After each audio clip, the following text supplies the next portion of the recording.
আমাদের নবীজি নবী করিম সাল্লাল্লাহু আলাইহি ওয়াসাল্লামের নামাজ কেমন ছিল একটু আমরা জানি। বুখারী শরীফের 1130 নম্বর হাদিস, ইন কানা নবী সাল্লাল্লাহু আলাইহি ওয়াসাল্লাম লা ইয়াকুমু লিয়ুসাল্লিয়া হাত্তা তারিমা কদামাহু আও সাকা فيقال له فيقول أفلا أكون عبدا شكورا। রাসূল করিম সাল্লাল্লাহু আলাইহি ওয়াসাল্লাম যখন কোন সময় নামাজের জন্য দাঁড়াতেন, অনেক সময় এমন হতো নামাজ পড়তে পড়তে রাসূলের পা মুবারক ফুলে যায়। একবার একদা কোন এক সাহাবী জিজ্ঞেস করলেন, ইয়া রাসূলুল্লাহ, আল্লাহ তো আপনার আগে পরের সমস্ত ভুল ত্রুটি আল্লাহ পাক ক্ষমা করে দিয়েছেন, তাহলে আপনি এত কষ্ট করে নিজের শরীরকে এত কষ্ট দিয়ে আপনি নামাজ আদায় করেন কেন? তখন রাসূল বললেন, আমি কি আল্লাহ পাকের কৃতজ্ঞ শুকরগুজার বান্দা হব না? আমি কি আল্লাহ পাকের কৃতজ্ঞ শুকরগুজার বান্দা হব না? তাহলে যে মহামানবের আগে পরের সমস্ত গুনাহ আল্লাহ পাক ক্ষমা করে দিয়েছেন, ওনার যদি নামাজের এই পরিমাণ গুরুত্ব হয়, আমাদের উপরে নামাজের কি পরিমাণ গুরুত্ব হওয়া উচিত?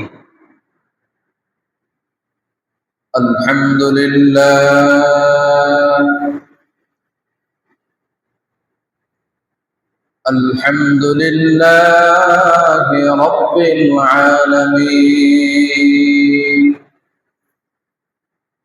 والصلاة والسلام على سائر الأنبياء والمرسلين، خصوصا على نبينا المصطفى محمد خاتم الأنبياء والمرسلين، وعلى آله وصحبه أجمعين. أما بعد، فقد قال الله تعالى في كلامه المجيد وفرقانه الحميد: أعوذ بالله من الشيطان الرجيم، بسم الله الرحمن الرحيم.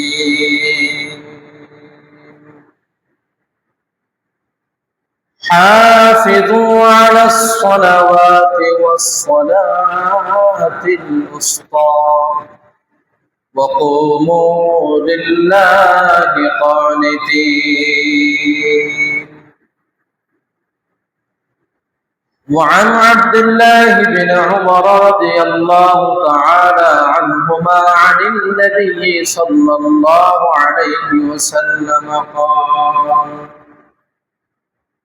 بني الإسلام على 5: شهادة أن لا إله إلا الله وأن محمدا رسول الله، وإقام الصلاة وإيتاء الزكاة والحج وصوم رمضان.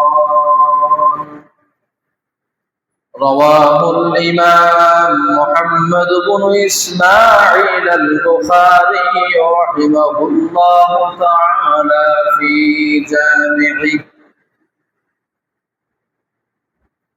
صدق الله العظيم وصدق رسوله النبي الحبيب الكريم. আমরা সকলেই প্রিয় নবীর শানে দরুদ শরীফ পাঠ করি। اللهم صل على محمد وعلى آل محمد كما صليت على إبراهيم وعلى آل إبراهيم إنك حميد مجيد اللهم بارك على محمد وعلى آل محمد كما باركت على إبراهيم وعلى آل إبراهيم إنك حميد مجيد আমরা ওই মহান সত্তার দরবারে শুকরিয়া জ্ঞাপন করি যে মহান সত্তা আমাদেরকে দুনিয়ার যাবতীয় ঝামেলা থেকে বিরত রেখে আল্লাহ পাকের পবিত্র স্থান প্রিয় স্থান মসজিদের মধ্যে এসে জুমার সালাত আদায় করার পূর্বে কোরআন ও হাদিসের আলোকে কিছু আলোচনা করবার জন্য আর শুনবার জন্য তৌফিক দান করেছেন। আমরা সকলেই কালিমাত শুকর আদায় করি আলহামদুলিল্লাহ। আজকে আমার আলোচ্য বিষয় হচ্ছে ইসলামী শরীয়তে নামাজের গুরুত্ব এবং সালাফের জীবনে নামাজের গুরুত্ব কেমন ছিল, অর্থাৎ আমাদের পূর্বসূরি যারা আছে, দুনিয়া থেকে যারা অতিবাহিত হয়েছেন, নবী আলাইহিস সালাতু ওয়াস সালাম, সাহাবায়ে কেরাম, আউলিয়ায়ে ইযম, আইম্মায়ে মুজতাহিদিন, সালাফে সালেহিন, যারা দুনিয়া থেকে অতিবাহিত হয়ে চলে গেছেন, এদের নামাজের গুরুত্ব কেমন ছিল এই বিষয় নিয়ে আলোকপাত করার চেষ্টা করব যথাসম্ভব, যদি আল্লাহ পাক তৌফিক দান করেন। এক নাম্বার, শরীয়তে নামাজের বিধান হচ্ছে নামাজ কালিমায়ে তাওহীদ, কালিমায়ে শাহাদার পরে ইসলামের সবচেয়ে গুরুত্বপূর্ণ একটি স্তম্ভ।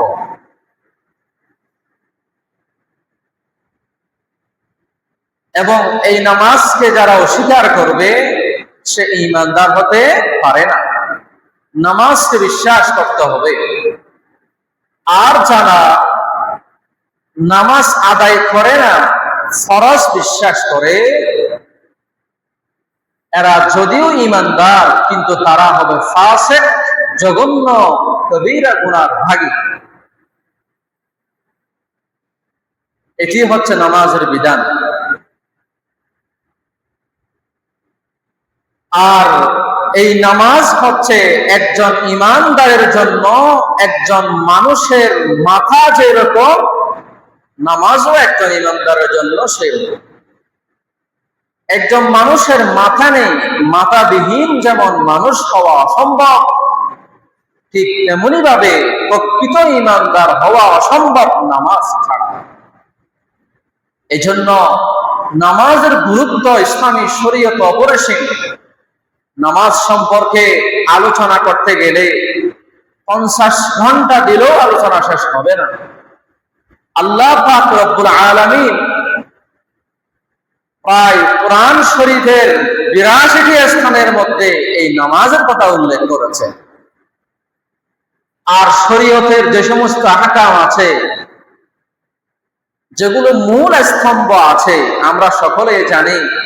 এক নম্বর হচ্ছে কালিমা তাইয়্যিবা, লা ইলাহা ইল্লাল্লাহ মুহাম্মাদুর রাসূলুল্লাহ।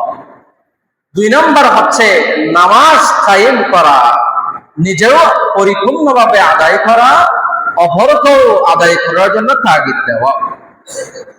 যাকাত প্রদান করা, হজ করা যদি ফরজ হয়, আর রমজান 1 মাস রোজা রাখা। এই 5 হচ্ছে ইসলামের মূল স্তম্ভ।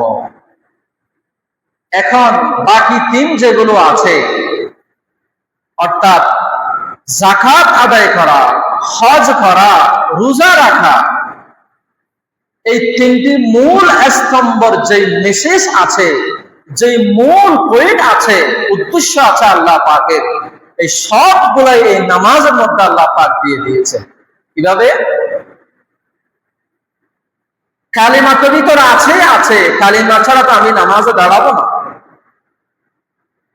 আর দ্বিতীয়ত হচ্ছে যাকাতের উদ্দেশ্য হচ্ছে আত্মত্যাগ, নিজের সম্পদের ত্যাগ করে আল্লাহ পাকের রাস্তায়।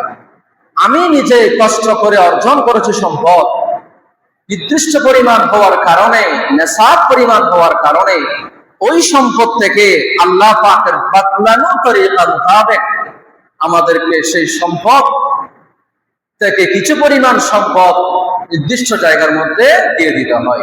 এটা একটা আত্মত্যাগ। এই নামাজের মধ্যে ত্যাগটা আছে না নাই? অবশ্যই আছে। অনেক সময় গরম পড়তেছে, ওই গরমের মধ্যে আমি নামাজ পড়তেছি, ঠান্ডা পড়তেছে, উজু করতেছি, আমার সময় নষ্ট করতেছি, যদিও নষ্ট বলা উচিত না, আমার সময় ব্যয় হচ্ছে। এই সব হচ্ছে আত্মত্যাগ। সম্পদ যে এরকম যাকাতের মধ্যে ত্যাগ দেওয়া হয়, এই নামাজের মধ্যেও আত্মত্যাগ অবশ্যই আছে। এই যাকাতের মূল ত্যাগটা নামাজের ভিতরে আছে। 2 নম্বর হচ্ছে হজ। হজের উদ্দেশ্য হচ্ছে আল্লাহ পাকের রাস্তায় ফানা হয়ে যাওয়া, নিজেকে বিলীন করে দেওয়া। এই জন্য ইহরামের কাপড়ের সাথে মুর্দার কাপড়ের কি আছে? মিল আছে, আছে না নাই? মৃত ব্যক্তির কাপড় যে রকম শিলানো ছাড়া হয়, এমনি স্বাভাবিক কাপড় হয়, সাদা হয়, ঠিক তেমনি ভাবে ইহরামের কাপড়ও সেই রকম। অনেক ক্ষেত্রে ওই হজের সাথে মৃত্যুর সাথে মিল আছে। তাহলে নামাজের উদ্দেশ্য হচ্ছে আল্লাহর কাছে নিজেকে বিলীন করে দেয়া, আল্লাহর কাছে নিজেকে সমর্পণ করে দেয়া, এটাই হচ্ছে নামাজ। যদি না করতাম তাহলে আমার এই ললাট, এই কপালকে আমি ওই মাটির মধ্যে রাখতাম না। যদি আমাকে একজন প্রধানমন্ত্রী এসে বলে আমাকে সিজদা করো, 100বার করলো, 1000বার করলো, ওয়াল্লাহি আমরা সিজদা করব না। যদিও আমার গর্দান চলে যাবে, অনেক কিছু হতে পারে, কিন্তু আমরা এই যে আল্লাহর কাছে ফানা হলাম, এই আল্লাহর কাছে নিজেকে বিলীন করে দেওয়া, ওই যে হজের মধ্যে যে এরকম আছে, নামাজের মধ্যে সেটা পাওয়া যায়। 3 নম্বর হচ্ছে সওমে রমাদান, রোজা রাখা। সওম শব্দের অর্থ হচ্ছে আল ইমসাকু আনিল মুফতিরাত আত-তালাতা মিনাল আকলি ওয়াশ শুরবি ওয়াল বিআল। অর্থাৎ এই যে যেই তিন কাজের কারণে রোজা ভেঙে যায়, ওই 3 কাজ, পানাহার, স্ত্রী সহবাস, এগুলো না করা, অর্থাৎ খাওয়া দাওয়া ইত্যাদি এগুলো থেকে নিজেকে বিরত রাখা। নামাজের মধ্যে কি খাওয়া যায়? খাওয়া যায় না। তাহলে যে রোজার মধ্যে যে এরকম পানাহার ছাড়া থাকতে হয়, ওই মেসেজটা, ওই মূল পয়েন্টটা নামাজের মধ্যেও আছে। এজন্য নামাজ হচ্ছে আযমুল আরকান ফিল ইসলাম বাদা কালিমাতিত তাওহীদ ওয়াস শাহাদা।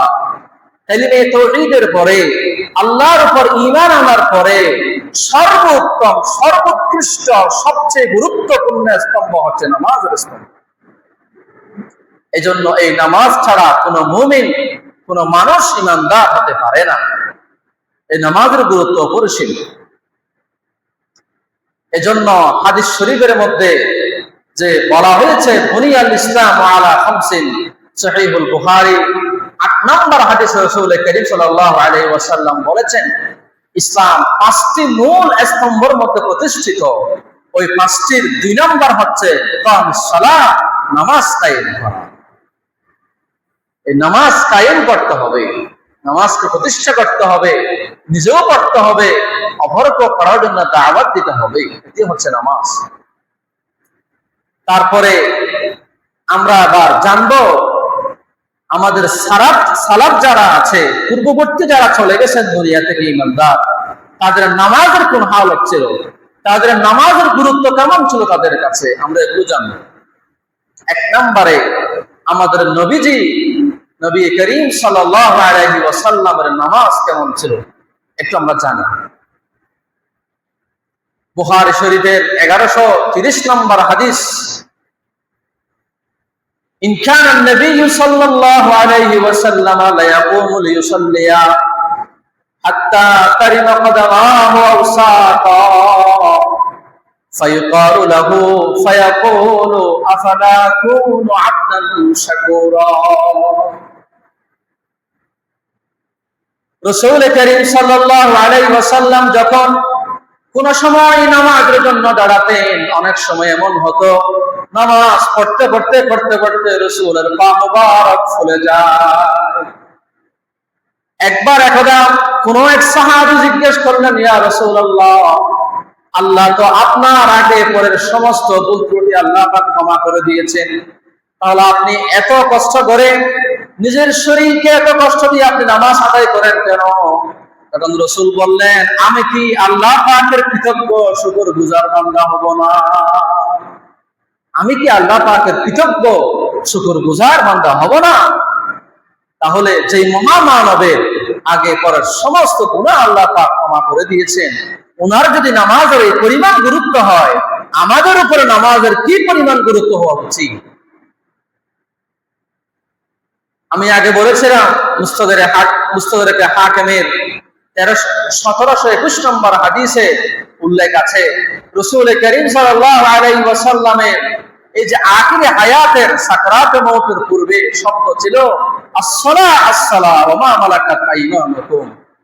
যে উম্মতদেরকে উদ্দেশ্য করে তিনি বলতেন, উম্মত নামাজ যেন তারাক না হয়, নামাজ যেন তারাক না হয়, আসসালা আসসালা, নামাজ ছাড়া যাবে না।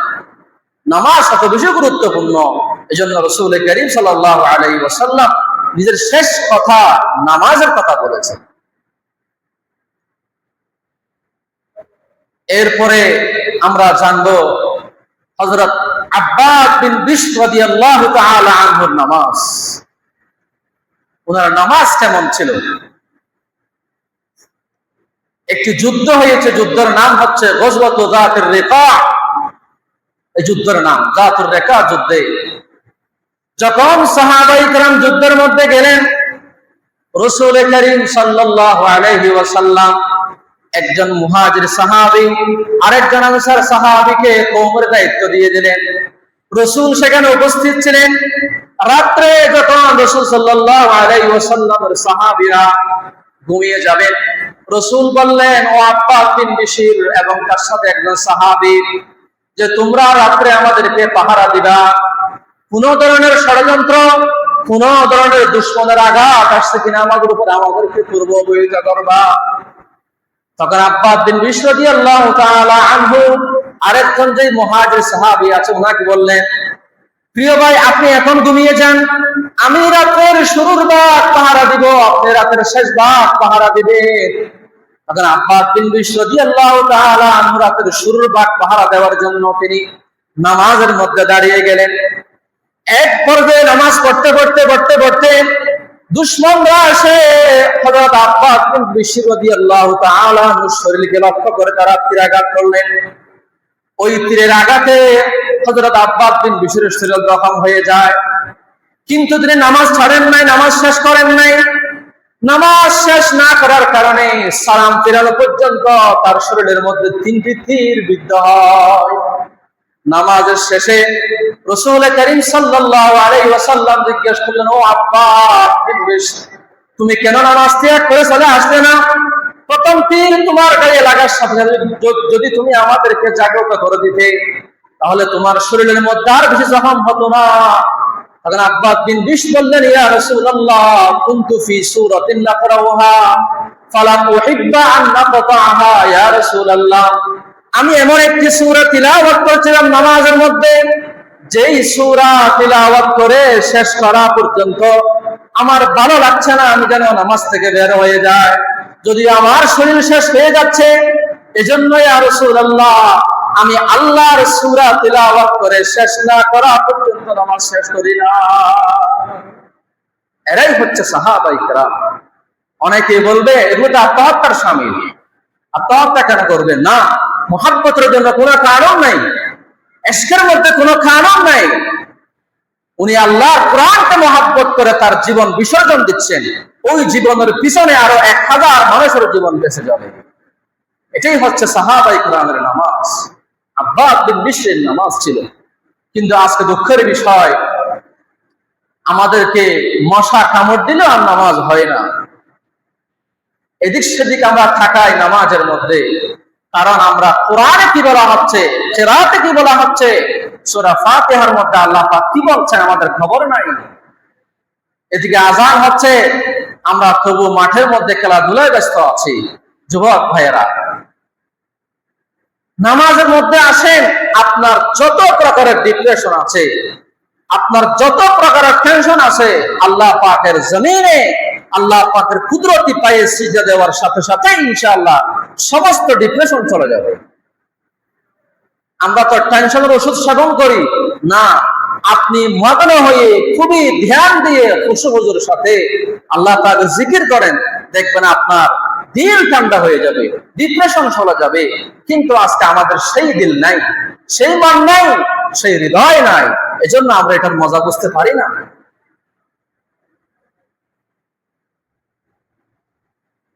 তারপরে হযরত আলী রাদিয়াল্লাহু তাআলা আনহুর নামাজ কেমন ছিল? হযরত আলী রাদিয়াল্লাহু তাআলা আনহু একবার কোন একটি যুদ্ধের মধ্যে তার পায়ে তীরবিদ্ধ হয়। তীরবিদ্ধ হওয়ার কারণে তিনি আর অনেক বেশি ব্যথা অনুভব করছিলেন। এত বেশি ব্যথা, তীব্র যন্ত্রণা, কেউ যদি চায় ওই তীরটি ওই পা থেকে বের করবে, কিন্তু কারো জন্য সুযোগ হচ্ছে না। যখন তিনি নামাজের মধ্যে দাঁড়ালেন, একজন সাহাবী এসে আস্তে করে তীরটা বের করে নিয়ে আসলেন, কেউ কিছু বুঝতে পারে না। হযরত আলী রাদিয়াল্লাহু তাআলা কোনোভাবেই বুঝতে পারেন যে তার তীরটি বের করা হয়েছে। কিভাবে সম্ভব একজন মানুষের নামাজে এরকম হওয়া? আমি যতদিন সাহাবী হতে পারবো না, যতদিন আল্লাহর ওলি হতে পারবো না, আল্লাহর ওলি হতে পারবো না, প্রকৃত আশিক হতে পারবো না, আমার নামাজ সেরকম হবে না। নামাজটা আসলে সেই রকম। এই নামাজের মধ্যে আল্লাহ পাক সবকিছু দিয়েছেন। বৈজ্ঞানিক ভাবেও অনেক লাভ এই নামাজের মধ্যে নিহিত আছে। তবে আমাদের উদ্দেশ্য সেটা নয়। আমাদের উদ্দেশ্য হচ্ছে আল্লাহ পাকের গোলামি করা। বাকি যেগুলো লাভ আছে ওগুলো অভ্যন্তরীণভাবে আল্লাহ পাক আমাকে দিয়ে দিবে। তারপরে হযরত ইমাম আবু ইউসুফ রাহমাতুল্লাহ আলাইহি কাজীল হুজাত চিফ জাস্টিস ছিলেন। হযরত ইমাম আবু ইউসুফ রাহমাতুল্লাহ আলাইহি খলিফা হারুনুর রশিদ যখন বাদশা হারুনুর রশিদ যখন মৃত্যুবরণ করলেন, তিনি এর পূর্ব ওসিয়ত করলেন যে আমার নামাজ পড়াবে কাজীল হুজাত ইমাম আবু ইউসুফ রাহমাতুল্লাহ আলাইহি। কেন?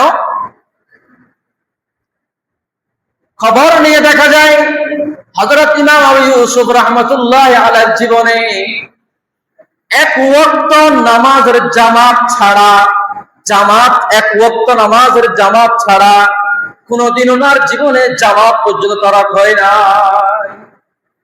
জামাত ছাড়া নাই তিনি, নামাজ না, নামাজ কাজা হওয়া দূরের কথা, কাজা হওয়া দূরের কথা, তার জীবনের মধ্যে এক ওয়াক্ত নামাজের জামাত তিনি ছাড়েন নাই। মুক্তি হওয়ার পরে শুধুমাত্র এক ওয়াক্ত নামাজের জামাত কি তিনি ছেড়ে দিয়েছেন কোন কারণ। এই জন্য এই সালাফদের জীবনে যে আমাদের পূর্বসূরি যারা আছে এদের জীবনের নামাজ ছিল সেই রকম।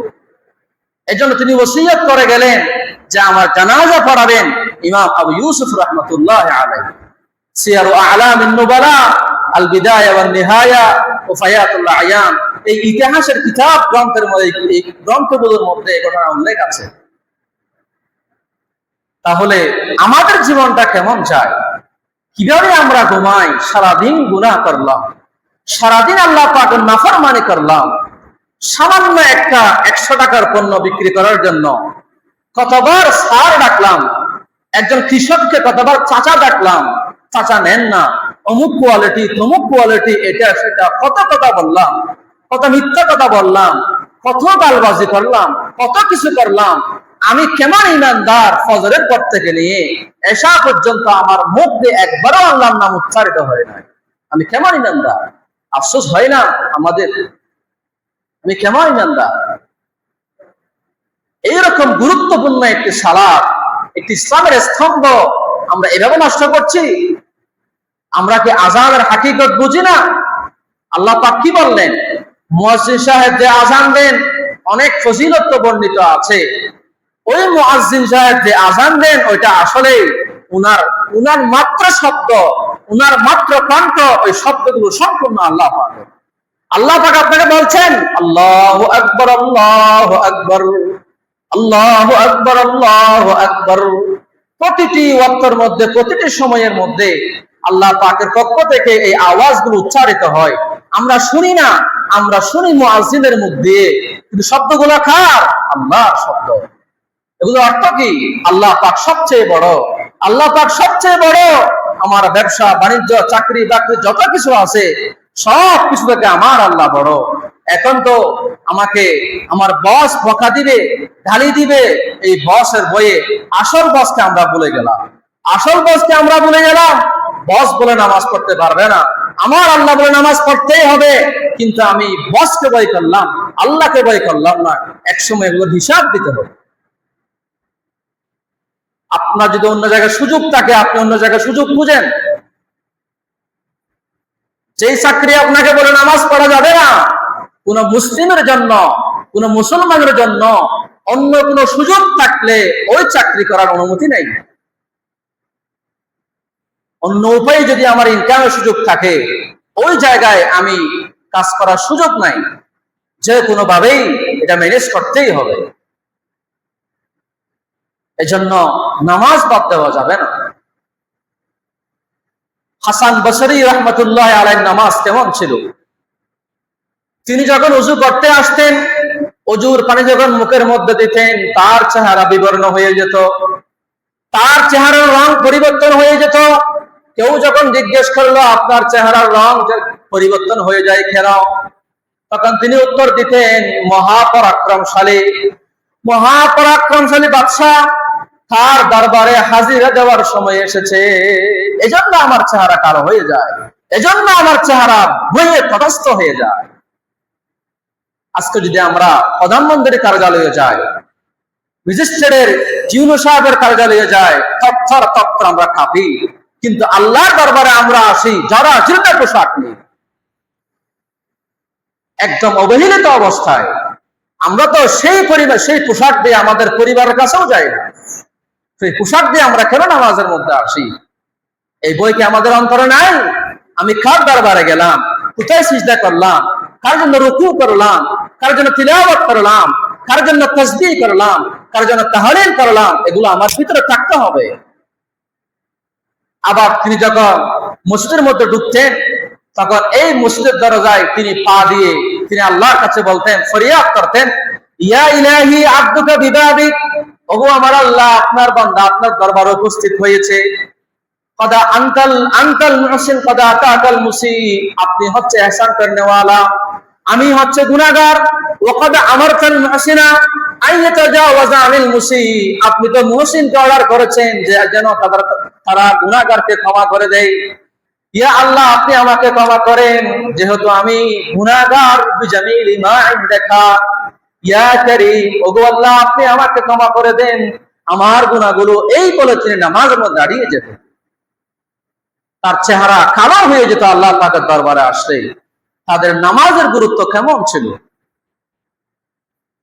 হযরত হাকিম বলখি রাহমাতুল্লাহ আলাইহি, আফগানিস্তানের উত্তরাঞ্চলে একটি জায়গা বলখ, ওই জায়গার একজন বুজুর্গ, তিনি যখন নামাজ পড়তেন খুব গুরুত্বের সাথে নামাজ পড়তেন। এক সময় তাকে জিজ্ঞেস করলেন, হযরত ইসাম রাহমাতুল্লাহ আলাইহি তাকে বললেন, আপনি কিভাবে নামাজ পড়েন, আপনার নামাজের যে আপনার হালতটা কেমন হয়? তখন তিনি বললেন, আমি যখন উযু করি, তখন উযু করার পর যখন আমি মসজিদের মধ্যে যাই, যাওয়ার পরে আমি মনে করি আমার পাগুলো ফুলসিরাতের মধ্যে অবস্থিত, আমার সামনে বাইতুল্লাহ আল্লাহর ঘর, আমার ডানে হচ্ছে জান্নাত, আমার বামে জাহান্নাম, আর আমার উপরে হচ্ছে আজরাইল আলাইহিস সালাতু ওয়াস সালাম, মালাকুল মউত। আর আমি মনে করি এটাই আমার জীবনের শেষ নামাজ, এটাই আমার জীবনের শেষ নামাজ। এখন যদি আপনাকে কেউ বলে যে তুমি দুপুরের নামাজের পরে মারা যাবে, যদি আপনার কাছে কোনো ইনফর্ম আসে সেই রকম, তখন আপনি নামাজ কিভাবে পড়বেন?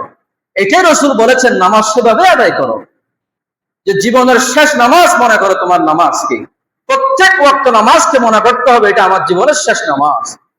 তখন তিনি ধীরস্থির ভাবে নামাজে দাঁড়াতেন, দাঁড়িয়ে আল্লাহ পাকের সাথে তিনি কালাম করতেন, কথাবার্তা বলতেন। এই কথাবার্তা বলে তিনি নামাজ কবুল হওয়ার আশঙ্কা রাখতেন, আশা রাখতেন আল্লাহর দরবারে। এখন তিনি আবার জিজ্ঞেস করলেন, আপনি এভাবে নামাজ পড়ছেন কয় বছর যাবত? তিনি বললেন, 30 বছর যাবত আমি এভাবে নামাজ পড়ি। সুবহানাল্লাহ। এক সময় তার এক ওয়াক্ত নামাজের জামাত ছুটে যায় কোনো কারণে। তখন তিনি খুব ব্যথিত হলেন, অত্যন্ত তিনি মর্মাহত হলেন, কেন আমার নামাজের জামাত ছুটে গেল। আল্লাহর ওলিরা দুনিয়ার সম্পদ নষ্ট হয়ে গেলে তারা আফসোস করে না, তারা আল্লাহ পাকের উপর সবর করে। যখন দিন কোনো মুসিবত আসে তখন তারা খুব বেশি ভাবে ভেঙে পড়ে। তখন তিনি বললেন যে আমার এক ওয়াক্ত নামাজ কেন ছুটে গেল? তখন তার আশেপাশে কয়েকজন মানুষ এসে তাকে সান্ত্বনা দিলেন, সমবেদনা প্রকাশ করলেন। তখন তিনি বললেন, হায় আফসোস, আবার কান্না করতে শুরু করলেন। হায় আফসোস, আজকে যদি আমার একজন সন্তান মারা যেত, তাহলে এই বলখের কমাস কম অর্ধেক মানুষ সমবেদনা প্রকাশ করত। কিন্তু আজকে আমার জামাত ছুটে গেল, আজকে সামান্য 1-2 মানুষ সমবেদনা প্রকাশ করলো আমার জন্য। মুমিনদের কাছে দিন মুসিবত দুনিয়ার মুসিবত থেকে হালকা হয়ে গেল এভাবে। তিনি এভাবে কান্না করছেন, কিন্তু তারা কোথায়, আমরা কোথায়?